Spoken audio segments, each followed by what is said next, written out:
할렐루야. 지난 금요일이 입춘이었죠. 봄이 온 것입니다. 그런데 날씨는 한파가 몰려왔습니다. 봄은 그것이 자연의 봄이든 인생의 봄이든 역사의 봄이든 그저 쉽게 오지 않는다는 것을 새삼 느끼게 합니다. 얼음장 밑을 깨고 흐르는 계곡물처럼, 얼어붙은 대지를 뚫고 솟아나는 새싹처럼, 잔설을 비집고 움트는 새눈처럼, 그렇게 동장군의 저항을 이기고 일어서는 것이 봄입니다. 그래서 봄은 영어로 스프링입니다. 솟아남, 일어섬이라는 뜻입니다. 이러한 봄이 들어서는 입춘이 지났으니 코로나로 힘들었던 우리의 삶도 다시 일어나고 솟아나야 하겠습니다. 지난 금요일 저녁에는 베이징 동계올림픽이 개막식을 갖고 시작되었습니다. 개막식은 중국이 낳은 세계적인 영화 감독인 짱이모 감독이 연출을 맡았습니다. 이 개막식 서막은 동양의 24절기를 설명하는 영상을 보여주면서 시작했습니다.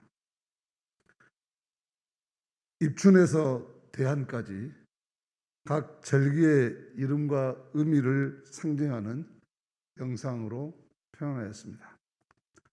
그리고는 마지막에 다시 새싹들이 솟아나는 것을 군무춤으로 보여주면서 입춘이 새로운 절기의 시작임을 알렸습니다. 그리고 그 새싹들이 민들레 홀씨로 변화해서 온 세상으로 퍼져나가는 장면을 폭죽과 함께 장엄하게 연출하였습니다. 이러한 연출을 통해서 장이모 감독은 이번 베이징 올림픽이 갖는 의미를 두 가지로 보여주려 했다는 느낌을 받았습니다. 첫째는 동양의 24절기를 설명하면서 인간은 자연의 흐름에 순응하며 자연과 조화를 이루고 살아야 함을 강조하였다는 것입니다. 지금 인류는 자연과 조화를 이루지 못하고 극대화된 욕망으로 오히려 파괴하고 훼손시켜온 대가로 코로나 팬데믹이라는 생명 위기의 시대를 가져왔습니다. 지금까지의 서양 기술 문명이 이 생명의 위기를 가져온 주범이라는 것입니다. 그러니 이제는 자연과 조화를 이루고 살고자 했던 동양의 문명으로 돌아와서 문명의 대전환을 추구해야 한다는 것입니다. 그래서 서양 사람들에게는 낯설은 24절기를 설명하면서 이제 동양 문명을 주도하는 중국이 인류 미래를 생태 문명으로 주도해 나가겠다는 의지를 강력하게 보여준 것입니다. 둘째는 동계올림픽이 시작하는 날이 입춘임을 강조하면서 인류가 다시 일어서고 새롭게 솟아나야 한다는 것을 강조했다는 것입니다. 코로나 이후에 뉴 노멀의 시대를 베이징에서부터 다시 시작하겠다는 강력한 의지를 표명한 것입니다. 그래서 인류의 미래 사회를 주도할 메타버스와 기후환경 살림의 이슈를 개막식 공연에 아주 잘 담아냈습니다. 민들레 홀씨가 전 우주로 날아가는 영상을 통해서 생명윤리의 시대를 열겠다는 중국의 의지를 강력히 보여주었습니다. 그리고 이러한 연출을 통해서 중국의 G2 위상을 가시하면서도 마지막 성화 봉성을 작은 불꽃 하나로 마무리한 것은 이 개막식의 활용 점점이었습니다. 중국이 군사력이 아니라 작은 불꽃으로 세상을 밝히겠다는 표현은 중국도 공산주의하는 이상한 나라가 아니라 인류의 보편적 가치를 지향하는 평범하고 좋은 나라라는 이미지를 보여주고 싶은 것입니다. 이렇게 중국은 이번 베이징 동계올림픽을 통해서 코로나 팬데믹 시대에 생명과 평화의 새봄을 가져오는 나라가 되겠다. 그런 선도국이 되겠다는 의지를 강력히 인류 사회에 선언한 것입니다. 개막식 직후에 우리나라 평창올림픽을 연출했던 송승환 감독은 일본은 늙어가는 느낌이고 중국은 젊어지는 느낌이라 하면서 우리나라도 바짝 추격해오는 중국을 의식하고 더욱 분발해야 하겠다 하는 소감을 밝혔습니다. 이러한 소감에 적극 공감하면서 우리나라는 이번 대통령 선거와 지방선거가 참 중요하다는 생각을 갖게 됩니다. 이번 두 번의 선거가 갈등이 심화되고 국렬이 분열되는 난장판이 되면 전쟁을 앞두고 자중지단이 일어난 경우가 같이 되어서 급변하는 국제사회에서 뒤처지는 불행한 나라의 길로 들어서고 말 것이기 때문입니다. 그러므로 지금 진영으로 갈라져 도토리 키재기식 다툼을 할 것이 아니라 나라와 민족의 미래의 청사진을 놓고 이 위기 시대에 대전을 위해서 열심히 토론하며 돌파구를 찾아야 할 것입니다. 함석근 선생은 선거는 덜 나쁜 놈을 뽑는 것이라 했습니다. 불행한 우리 근대 정치사를 의식한 말씀입니다. 그러나 이번 선거는 누가 되든 문명의 대전한 시대를 선도해 나갈 리더가 세워지게 해달라고 우리 크리스천들은 기도해야 하겠습니다. 그래서 우리 민족이 다시 한번 새로운 도약과 비상을 해서 코로나 이후에 뉴노멀의 시대를 열어가는 선도국이 되는 길로 반드시 들어서야 할 것입니다. 우리는 이제 설날과 입춘을 지나고 대동강물도 풀린다는 우수를 향해 가고 있습니다. 어제 오늘 한파로 눈이 내렸지만 이 한파도 내일부터는 힘을 잃을 것입니다. 코로나도 지금 마지막 발악을 하고 있는 것 같습니다. 그러나 본격적인 새 봄이 차오르면 반드시 물러나고 말 것입니다. 지금 비록 코로나 한파의 여파가 잔설처럼 남아 있어도 우리들의 믿음과 일상의 삶은 흔들리며 피어나는 꽃처럼 반드시 피어날 것입니다. 빼앗긴 들에도 봄은 오고야 마는 것입니다. 이미 다가온 봄을 내다보면서 다시 일어나고 솟아나는 성령의 봄 기운이 우리 모두에게 충만하시기를 축복합니다. 오늘 말씀은 병든 세상에 새봄의 기운을 북돋아주는 말씀입니다. 우리 인생의 새봄을 가져오는 것은 오직 하나님 말씀뿐입니다. 하나님의 말씀이 우리 가슴에 깊이 들어올 때 우리 가슴에 맺혔던 얼음은 녹고 은혜의 생명수가 우수같이 흘러 메말랐던 생명이 되살아나게 되는 법입니다. 오늘 주시는 주님의 말씀도 우리 마음에 봄 기운을 불어넣어 막혔던 성령의 물줄기가 다시 흐르게 해서 우리의 삶이 생명의 꽃, 사랑의 꽃으로 피어나기를 축복합니다. 오늘 말씀은 안식일에 병자를 고쳐주시는 예수님에 관한 말씀입니다. 먼저 이 말씀을 나누기 전에 어제 2차 뇌출혈로 재수술을 받으신 우리 소수 권사님의 부군이신 이태범 성도님을 오늘 말씀대로 이 거룩한 주일에 주님께서 온전하게 고쳐주시기를 간절히 기도합니다. 수술은 잘 되어서 조환자실에 계시고 의식도 회복했다고 합니다. 1차 때와 마찬가지로 온전하고 건강하게 속히 회복될 수 있기를 빕니다. 또한 오늘 이 말씀이 각종 병마로 고생하시는 모든 성도님들과 가족들에게 치유와 회복의 말씀이 되시기를 축원합니다. 1절, 2절 말씀입니다. 같이 읽습니다. 안식일에 예수께서 한 바리새인 지도자의 집에 떡 잡수러 들어가시니 그들이 엿보고 있더라. 주의 앞에 수정병 든 한 사람이 있는지라. 예수님께서 안식일에 바리새인 지도자 집에 떡 잡수시러 들어갔다가 수정병에 걸린 사람을 만났다는 것입니다.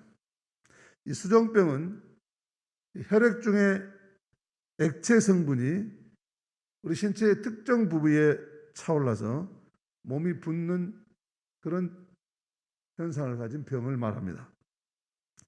이 병에 걸리면 환자는 끝없는 갈증에 시달리면서 물을 마시면 더욱 증세가 악화되고 또 목이 말라서 더 심해진다고 합니다. 예수님 당시에는 이런 병리학적 이해가 없었기 때문에 수정병을 돈에 환장한 사람을 표현할 때 저 사람 수정병 걸렸다 이렇게 말했다고 합니다. 계속 물을 마셔도 달랠 수 없는 갈증을 가진 그런 증상을 가진 수정병과 주머니가 두둑하면서도 더 많은 재물 축적에 혈안이 된 인간의 모습 사이에 공통점이 있다고 본 것이죠. 어쨌든 당시에 예수님의 이름이 사람들 사이에 널리 알려진 것은 병 고치는 능력 때문이었습니다. 예수님은 해당에서 귀신 들린 사람들을 고쳐주시고 열병으로 누워있던 시몬의 장모를 치유해주시고 가버나움 일대의 많은 병자들을 고쳐주었습니다. 나환자와 중병병자까지도 고쳐주었습니다. 그러니 사람들의 시선이 주님께 쏠리는 것은 자연스러운 일이었을 겁니다. 그런데 이러한 예수님의 사역은 당시에 종교적이나 정치적 기득권을 가진 사람들에게는 적지 않은 당혹감을 안겨주었습니다. 로마의 부역자로 낙이 찍힌 세리들, 율법에 의해서 죄인으로 규정된 사람들, 그리고 여성들과 천한 사회 낮은 계층의 사람들과 주님은 스스럼 없이 어울렸기 때문입니다. 항상 비판자, 재판자의 시선으로 남을 바라보던 바리새파 율법학자들이 가만히 있을 리가 없습니다. 그들은 예수님의 제자들에게 당신의 스승은 왜 저런 문자들과 어울려 다니냐고 물었습니다. 그 말을 들은 예수님은 제자들을 대신해서 대답하시죠. 건강한 사람에게는 의사가 필요하지 않으나 병든 사람에게는 필요하다. 나는 의인을 부르러 온 것이 아니다. 죄인을 부르러 왔다. 예수님은 항상 자신의 삶의 지향을 이렇게 분명하게 드러내는 말씀을 하셨습니다. 요즘 말로 하면 사이다 발언을 참 잘하신 것이죠. 예수님은 하나님이 주신 자기의 생을 온전하게 누리지 못하는 사람들, 주눅들어 길을 펴지 못하는 사람들의 벗이 되어주기 위해 오셨습니다. 상처 있고 병들고 오그라든 사람들의 마음에 하늘의 자유의 숨결을 불어넣어 주셨죠.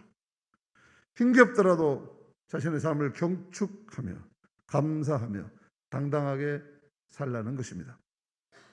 그러기에 예수님은 경건하고 엄격한 종교인의 모습보다는 민중들과 같은 모습으로 그들에게 다가가셨습니다. 입장의 동일함이 전제되지 않는 이해는 불가능하다고 합니다. 같은 입장이 되어봐야 제대로 이해할 수 있다는 말이죠. 병자와 죄인을 구원하러 오신 주님께서 그들의 삶의 자리에 내려가는 것은 어쩌면 당연한 일이었을 겁니다. 그러다가 마침내 사단이 벌어졌습니다. 밀밭 사이를 지나던 제자들 몇이 밀 이삭을 잘랐고 그것이 시비거리가 되었습니다. 당시 민중들을 괴롭혔던 극심한 가난을 생각해 본다면 제자들의 이런 행동은 허기진 배를 달래기 위한 생존의 기본 욕구였습니다.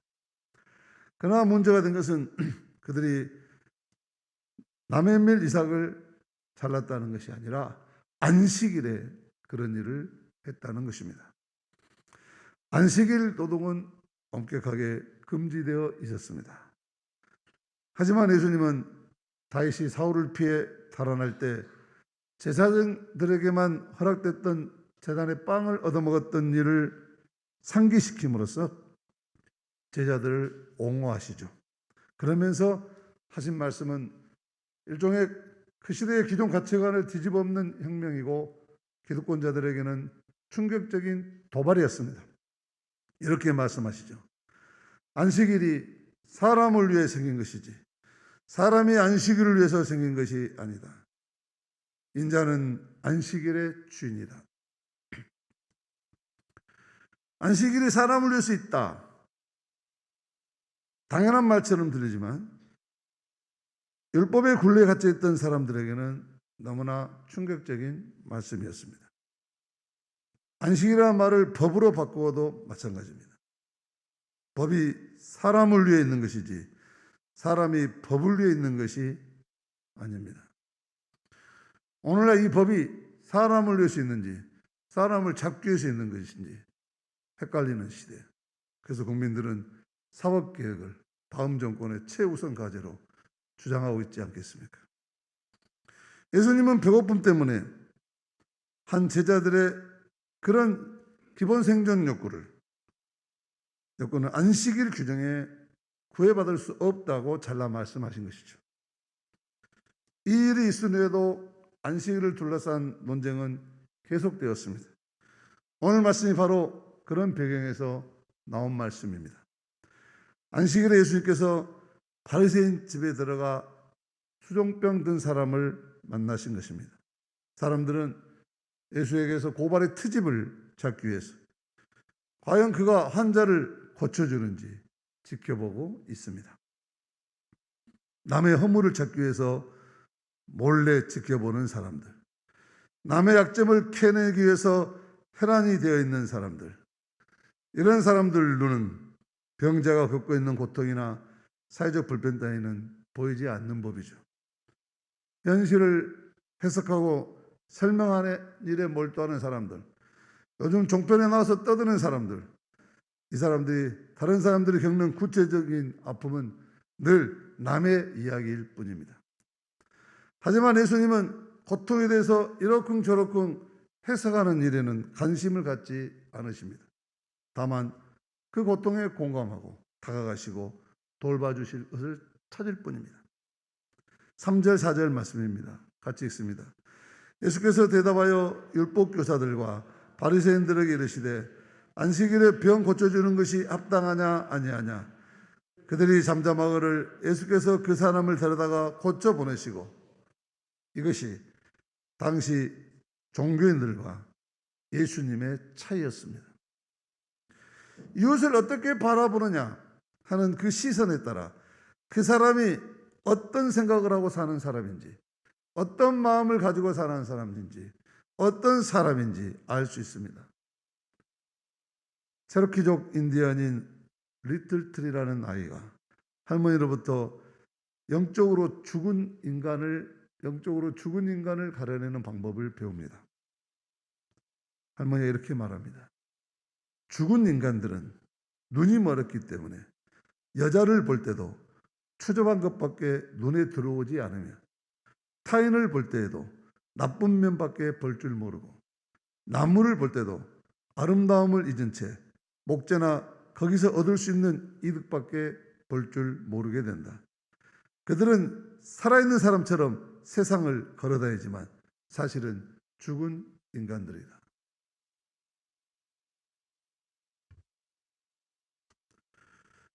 예수님은 고통받는 이들을 사랑하고 배려하고 다가서고 북돋고 친절하게 돌보아 주십니다. 그래서 사람들의 시선을 의식하지 않고 안식일에도 병자를 고쳐주십니다. 그리고 삐딱한 눈길을 보내는 사람들에게 물으십니다. 5절 6절 말씀입니다.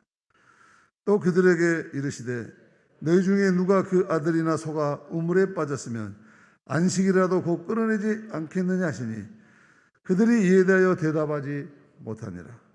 이 사람들 묵묵부답입니다. 지당하신 말씀에 선뜻 대답할 수가 없습니다. 주님은 이 질문으로 트집을 잡으려 했던 그들의 속마음을 다 드러내셨습니다. 이 사건을 통해 우리는 예수님의 사역이 무엇이 있는지 새삼 배우고 깨닫게 됩니다. 즉 생명을 살리는 것이야말로 하나님의 뜻이고 안식일의 정신이라는 것입니다. 하나님께서 우리에게 안식일을 주신 것은 우리가 세속의 삶을 사는 동안 거칠어지고 마모된 우리의 영혼을 회복시키고 잃어버린 인간의 본연의 모습을 되찾으라는 우리 주님의 초대입니다. 안식일은 살리는 날입니다. 나를 살리고 내 이웃을 살리고 세상을 살리는 날입니다. 생명을 살리는 것이 안식일 정신이라면 온통 살리는 일에 온 삶을 바친 예수님 삶 자체가 안식이라고 할 수 있습니다. 그래서 예수님은 인자가 안식일의 주인이다. 그렇게 말씀하신 것이죠. 이제 설 명절 끝나고 입춘이 되었지만 하정동 아파트 붕괴 사고를 바라보는 우리들 강주 시민의 마음은 착잡합니다. 학동 사고에 이어서 우리에게 던진 충격이 큽니다.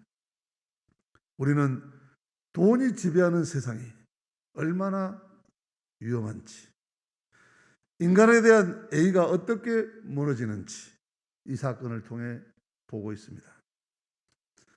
사람들은 이 사건의 책임이 누구에게 있는지 따집니다. 서 있는 자리에 따라서 판단도 달라집니다. 하지만 우리는 어떤 판단을 내리기에 앞서서 예수님의 마음을 헤아려야 합니다. 예수님이시라면 지금 삶의 벼랑으로 내몰린 사람들 그리고 희생자들의 입장에서 이 사태를 바라보실 것이 분명할 것입니다.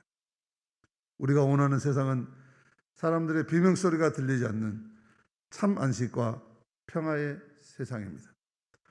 이 사건을 보면서 만일 죽어간 분들의 고귀한 희생을 헛되이 한다면 우리는 역사의 중죄인이 될 수밖에 없다는 생각을 하지 않을 수 없습니다. 개발주의의 악령, 황금만능주의, 돈이면 다 된다는 이 악령은 우리 인간의 세상을 먹고 먹히는 전쟁터로 만들었습니다. 주님은 이런 세상을 사랑과 평화와 안식이 넘치는 곳으로 바꾸라고 우리를 부르셨습니다. 희생자들과 유족들의 고통을 모든 사람들의 생명이 보호받고 존중받는 세상의 디딤돌로 삼아야 될 책임이 살아남은 우리들에게, 남아있는 우리들에게 있는 것입니다. 역사는 언제나 하나님의 안식과 생명을 살리는 공동체를 향해 나아가는 것입니다. 우리 기독교인의 역사적 책무는 생명을 가장 소중한 가치로 여기는 평화로운 세상을 여는 것입니다. 코로나 발악과 더불어 우울한 날이 계속되고 있지만 우리는 더 이상 움츠리거나 단식만 하거나 피할 길만 찾고 있을 수는 없습니다. 무정하게 굳어진 마음을 열고 보다 나은 공동체를 향해 한 걸음씩 나아가야 할 것입니다. 우리는 예수님의 찢겨진 살과 피를 통해 구원받았음을 잊지 말아야 합니다. 안식일의 주인이신 예수님은 지금도 생명을 살리기 위해 자신의 몸을 내어주는 것이야말로 하나님을 공경하는 길이라고 말씀하셨습니다. 생명과 평화와 안식의 세상을 열기 위해 좁은 길 마다하지 않고 나아가는 우리 모두에게 주님의 은총이 함께 하시기를 축복합니다.